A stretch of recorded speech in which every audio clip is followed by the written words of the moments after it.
Этот день стал печальным для семьи Мейсона Смита, когда друзья и соседи собрались, чтобы проводить хорошего человека в последний путь. Шоком для всех стало, когда волк подошел к гробу и укусил мужчину за шею.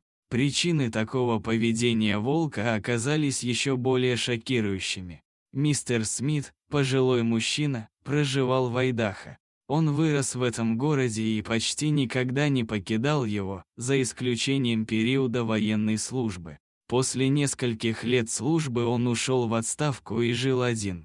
Мистер Смит проживал на окраине города и часто сидел по вечерам на своем крыльце, любуясь закатом. Мейсон предпочитал уединение, он был добр к своим соседям, но всегда сохранял определенное расстояние. Его единственным компаньоном был маленький мальчик по имени Уилл, который жил в соседнем доме. Мейсон ласково называл его малыш и часто угощал того сладостями. С ним он делился историями о своих военных подвигах, ведь он был врачом, помогавшим раненым солдатам на поле боя. После долгих лет службы на войне Мейсон вернулся домой, но ему не хватало захватывающих сцен на поле боя. Так старик вел тихую жизнь с простыми привычками. Каждое утро он вставал на прогулку, наслаждаясь свежим воздухом, а затем наслаждался чашкой утреннего чая перед тем, как провести день погруженным в книгу. Иногда он выходил, чтобы пообщаться с соседями, а иногда просто сидел, наблюдая, как медленно течет время. Люди знали его как тихого человека и редко беспокоили его. Наша история начинается с распространившихся по городу слухов. Некоторые утверждали, что в лесу поблизости бродят волки. Мейсон тоже слышал эти истории и решил держаться подальше от леса. Он не испытывал страха, но предпочитал не вступать в конфликт с волками или браконьерами. Он знал, что слишком слаб, чтобы убежать, если что-то случится, поэтому не хотел рисковать. Он сидел на своем крыльце, испытывая глубокое удовлетворение. Старик был убежден, что вся жизнь, включая диких животных, заслуживает защиты. Когда некоторые его соседи приняли решение охотиться на волков во имя собственной безопасности, он высказал свое неодобрение. К сожалению, его мнение было проигнорировано, и охота продолжалась. Однажды вечером мистер Смит сидел на крыльце и услышал шорох в своем сарае. Сначала он не был уверен, но взял фонарик и пошел проверить. То, что он увидел, оказалось совершенно неожиданным. Большой волк спокойно сидел среди коробок. Страх вначале овладел им, но затем старик понял, что волк не представлял угрозы. Позже он увидел огнестрельное ранение на ноге, из которой текла кровь. Мейсон взглянул на волка и понял, что животное было слишком слабое, чтобы двигаться, не говоря уже о том, чтобы прыгнуть и напасть на него. Он не мог позволить ему умереть таким образом. Когда Мейсон собирался подойти к зверю, он услышал шум, кто-то стучал в дверь. Старик вышел из сарая, закрыв за собой дверь. На его крыльце стояли трое молодых людей. Они спросили мистера Смита, видел ли он волка, пробегавшего мимо, поскольку он обычно сидит снаружи, читая книгу. Мистер Смит ответил, что был занят и ничего подозрительного не заметил. Старик осторожно открыл дверь и обнаружил волка там, где его оставил. Подойдя ближе, он увидел, что волк тяжело дышит и болезненно скулит. Казалось, он понимал, что человек хочет помочь ему. Бывший доктор осмотрел его ногу, извлек пулю и перевязал рану чистым бинтом. В последующие несколько дней он кормил волка в сарае и обрабатывал рану. За это время у них появилась глубокая связь. Ночью мистер Смит подсаживался к волку, лаская его шерсть, чтобы убедиться, что тот чувствует себя комфортно.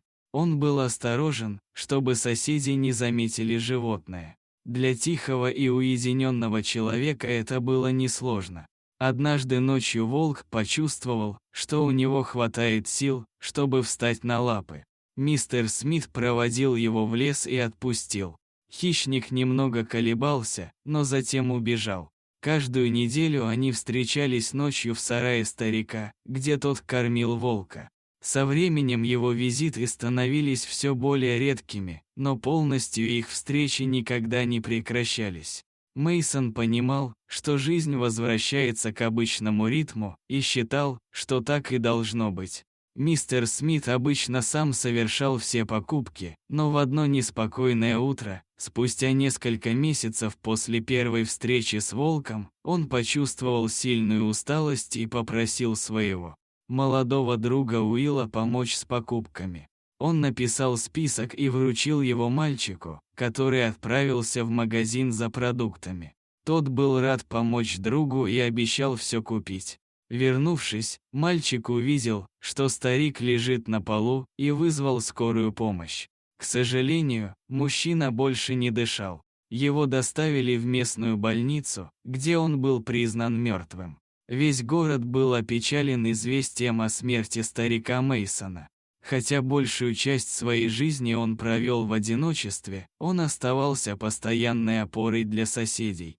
Он был дружелюбен и отзывчив ко многим людям, и в день его похорон соседи и друзья собрались, чтобы проводить мистера Смита в последний путь.